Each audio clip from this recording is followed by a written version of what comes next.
देश के मंडियों को ई नाम से जोड़ करके वन नेशन वन मार्केट के तर्ज पर मंडियों को और किसान के उत्पाद को देश के अंदर कहीं भी बेचने और किसी भी प्रकार के मंडी शुल्क से मुक्त करने का क्रांतिकारी कदम हो। न्यूनतम समर्थन मूल्य किसान को लागत का 1.5 गुना दाम उपलब्ध कराने का रहा हो, या फिर प्रधानमंत्री किसान सम्मान निधि। आजादी के बाद किसानों के हित में लिए गए ये सभी ऐतिहासिक और क्रांतिकारी फैसले हैं।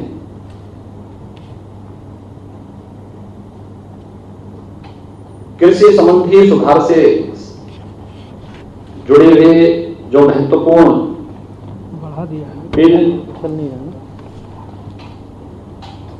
केंद्र सरकार ने उठाए हैं, जिसको लेकर के देश के कुछ राजनीतिक दलों के द्वारा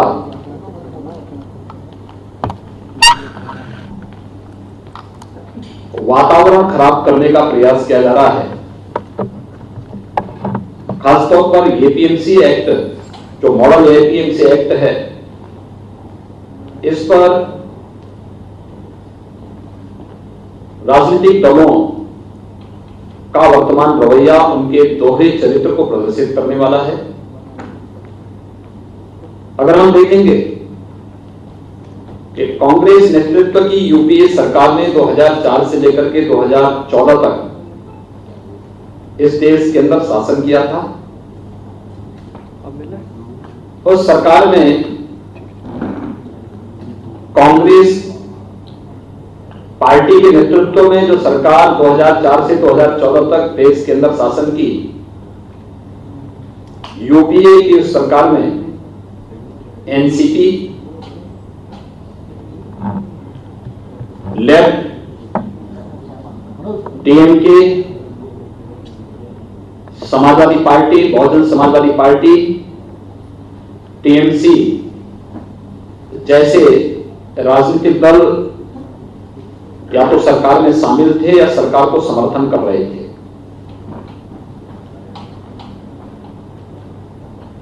उस समय यूपीए सरकार ने 2010 और 11 के समय देश के विभिन्न राज्यों को पत्र भेजे थे, और खासतौर पर उस समय के कृषि मंत्री श्री शरद पवार जी ने पत्र भेजे थे मुख्यमंत्रियों को कि स्टेट का APMC act, agricultural produce marketing committees act, इसमें व्यापक संशोधन की आवश्यकता है और एक मॉडल एक्ट भारत सरकार इसके लिए तैयार कर रही है। इस मॉडल एक्ट के अनुसार ही इसे देश के अंदर लागू किया जाना चाहिए। मुझे आश्चर्य है कि किसी सरकार के कृषि मंत्री राज्यों को पत्र लिख रहे होंगे तो बगैर शासन के मुखिया के या जिस पार्टी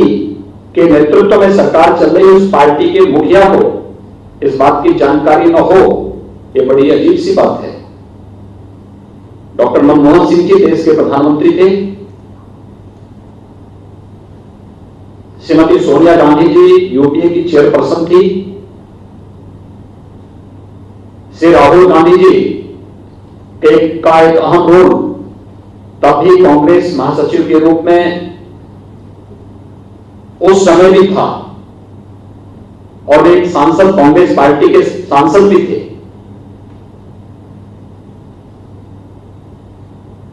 आखिर 2010 और 11 के दौरान पत्र लिखे गए यूपीए सरकार के कृषि मंत्री ने राज्यों को एपीएमसी एक्ट में संशोधन के बारे में कांग्रेस पार्टी या राष्ट्रवादी कांग्रेस पार्टी और उसको समर्थन करने वाले राजनीतिक दल आज अपने उन वक्तव्यों से कैसे मुकर सकते हैं और कैसे मुकर रहे हैं,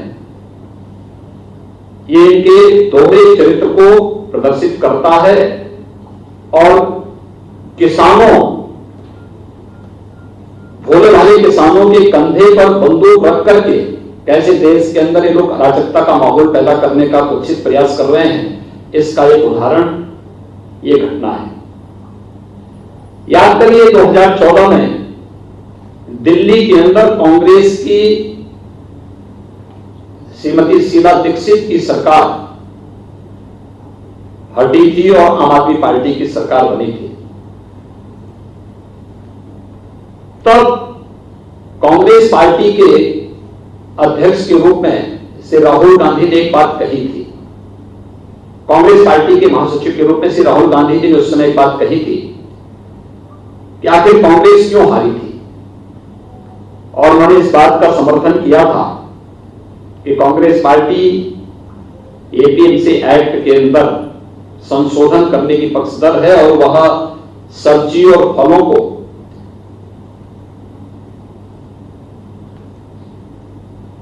मंडी से मुक्त करने का समर्थन करेंगे, और दिल्ली में हार का कारण उन्होंने इस बात को माना था।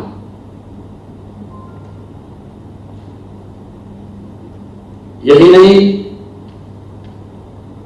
यूपीए सरकार या कांग्रेस और उसके सहयोगी दल भले ही किसानों को अपना हथियार बनाते रहे हों, लेकिन किसानों के हित में कोई भी महत्वपूर्ण कदम उठाने में सदैव संकोच करते थे या उनको उसके बारे में कोई सोच नहीं थी। जब कृषि संबंधी सुधारों को मोदी जी के नेतृत्व में अभी लागू किया गया, लागू होने के पहले स्टैंडिंग कमेटी में यानी संसद की कृषि संबंधी जो अस्थायी समिति होती है, उस अस्थायी समिति की बैठक में पहले इस पर विस्तृत चर्चा हुई। अस्थायी समिति की बैठक में भी अकाली दल ने, समाजवादी पार्टी ने, टीएमसी ने, कांग्रेस पार्टी के नेताओं ने, राष्ट्रवादी कांग्रेस पार्टी के नेताओं ने, इन सभी ने एपीएमसी एक्ट में, राज्यों के एपीएमसी एक्ट में संशोधन करने और मॉडल एपीएमसी एक्ट लागू करने की वकालत की थी, जिसके तहत वन नेशन वन मंडी किस परिकल्पना को साकार किया जा सके। और आज वही दल भोले भाले किसानों के कंधों में बंदूक रख करके देश के अंदर अव्यवस्था और अराजकता फैलाने का प्रयास कर रहे हैं, एक प्रकार की अव्यवस्था पैदा करने का प्रयास कर रहे हैं।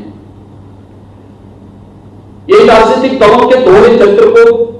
स्पष्ट रूप से प्रदर्शित करता है, और इसलिए मैं आज के इस अवसर पर इन सभी राजनीतिक दलों से मैं कहना चाहूंगा, चाहे वह कांग्रेस पार्टी हो। सबसे आश्चर्यजनक तो यह है कि जो आम आदमी पार्टी दिल्ली के अंदर एपीएमसी एक्ट के तहत संशोधन के बाद इसका नोटिफिकेशन भी जारी कर चुकी है, उसने भी कल के देश के बंदी की घोषणा का समर्थन किया है। इनके दोहरे चरित्र को देखें। जब सत्ता में रहते हैं इनका आचरण कुछ और होता है, इनके वक्तव्य कुछ और होते हैं, संसद की स्टैंडिंग कमेटी में बैठते हैं, वहां पर इनके वक्तव्य कुछ और होते हैं। और आज जब केंद्र की मोदी सरकार ने किसानों के व्यापक हित में कृषि संबंधी इस कानून को पास करके देश के अंदर लागू किया है, कई राज्य सरकारों ने अपना समर्थन इसके साथ व्यक्त करते हुए इसे लागू किया है। उस समय इन सभी राजनीतिक दलों के इस चरित्र को देखें, चाहे वह कांग्रेस हो, टीएमसी हो, राष्ट्रवादी कांग्रेस हो, समाजवादी पार्टी, बहुजन समाजवादी पार्टी, या फिर अन्य जितने भी ये दल हैं, अकाली दल, आम आदमी पार्टी, डीएमके, लेफ्ट पार्टी, ये सभी अपनी घोषणा पत्र में क्या कहते थे? 2019 के घोषणा पत्र भी राजनीतिक दलों के देखे जाएं तो कांग्रेस का घोषणा पत्र तो बहुत स्पष्ट रूप से एपीएमसी एक्ट के संशोधन का समर्थन करता है, मंडी प्रथा को समाप्त करने की वकालत करता है।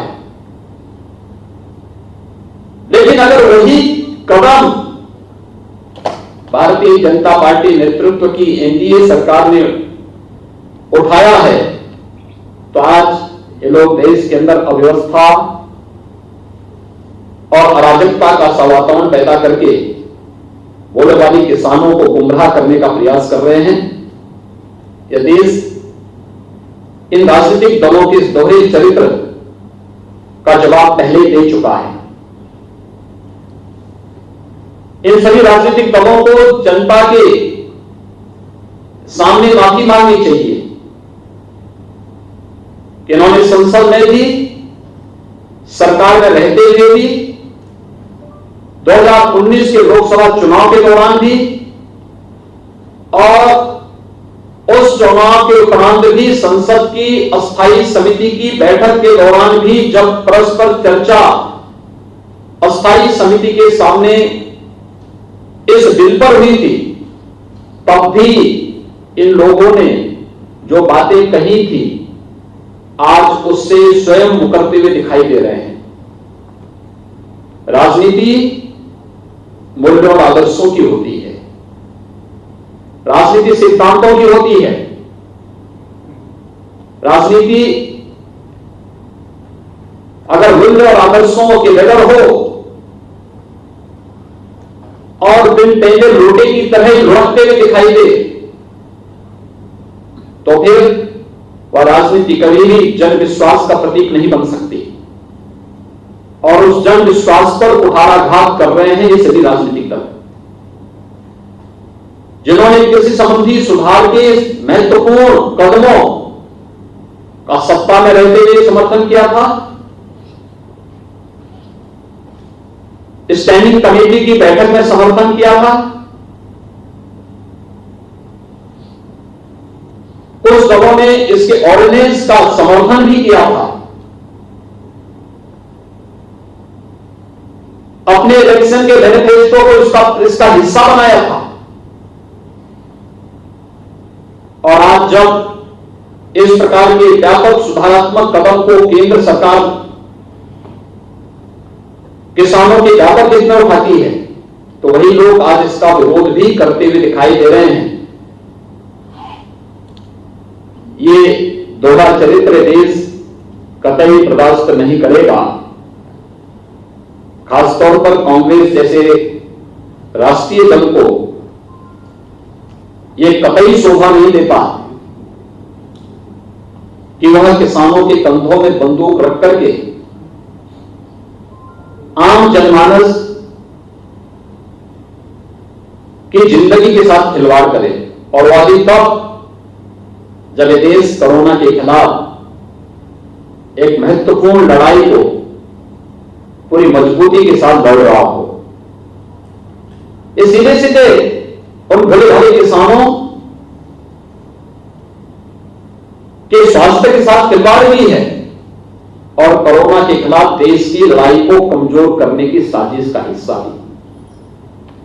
कांग्रेस पार्टी को और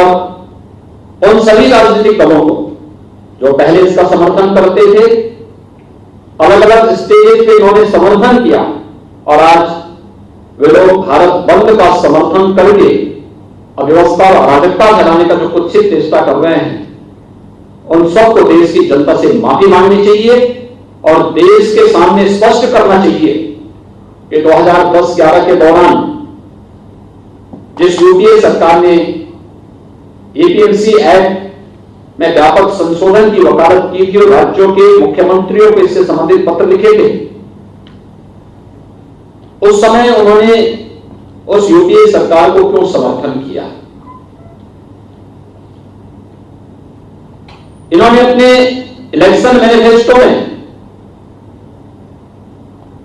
इसे शामिल किया था और यही नहीं, संसद की स्थायी समिति की बैठक में भी इन राजनीतिक दलों ने एपीएमसी एक्ट के संशोधन और मॉडल एक्ट का पुरजोर समर्थन करते हुए जो बातें उस समय कही थी, ये सभी संसद की कार्रवाई का हिस्सा है, कमेटी की कार्रवाई का हिस्सा है और ये सभी चीजें पब्लिक डोमेन में उन राजनीतिक दलों के मैनिफेस्टो को अगर आप उठा करके देखेंगे तो उसका एक पार्ट भी दिखाई देता है। मुझे आश्चर्यजनक प्रदेश के अंदर समाजवादी पार्टी के आचरण पर भी होता है। श्री मुलायम सिंह जी ने 2019 में एग्रीकल्चर से संबंधित जो स्टैंडिंग कमेटी थी, उस स्टैंडिंग कमेटी में एपीएमसी एक्ट, एपीएमसी एक्ट में संशोधन का समर्थन किया था और मॉडल एक्ट जो भारत सरकार ला रही थी उसका पुरजोर समर्थन देने की बात कही।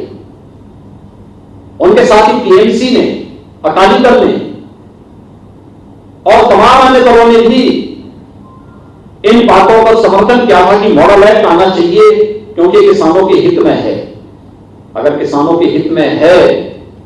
तो फिर आज ये राजनीतिक दल भारत विरोध का समर्थन किस मुंह से कर रहे हैं? इनको इसका जवाब देश की जनता को देना होगा और देश की जनता इनसे इस प्रकार के जवाब की अपेक्षा रखती है। बहुत बहुत धन्यवाद। भारत बंद है तो भारत बंद के लिए कोई आपकी अपील है क्या? देखिए, भारत सरकार में बातचीत के सारे रास्ते खुले हैं और कृषि मंत्री जी, भारत सरकार के कृषि मंत्री और अन्य केंद्रीय मंत्रीगण किसान प्रतिनिधियों के साथ कई दौर की बातचीत कर चुके हैं। मुझे लगता है कि जब भारत सरकार ने इस संबंध में किसान प्रतिनिधियों के साथ में बातचीत सीधे जारी रखी है, कोई औचित्य नहीं है इस प्रकार के किसी भी ऐसे कदम का जो अलोकतांत्रिक हो और जिसके कारण ऐसे तत्वों को उस आंदोलन को खराब करने का अवसर मिले जो वास्तव में किसानों के कंधे में बंदूक रख करके अपने स्वार्थों की पुष्टि करना चाहते हैं। और इसलिए हम लोग चाहेंगे कि बातचीत का क्रम, संवाद बना रहना चाहिए और संवाद किसानों के हित में जो कदम मोदी सरकार ने उठाए हैं पिछले 6 वर्षों के दौरान, मैं विश्वास के साथ कह सकता हूं कि आजादी के बाद 55 वर्षों तक शासन करने वाली राजनीतिक दल ने किसानों के हित में इस प्रकार के कभी भी महत्वपूर्ण कदम नहीं उठाए। लेकिन आज कुछ लोग अपने निहित स्वार्थों के लिए भोले वाले किसानों को गुमराह करने का प्रयास कर रहे हैं। धन्यवाद।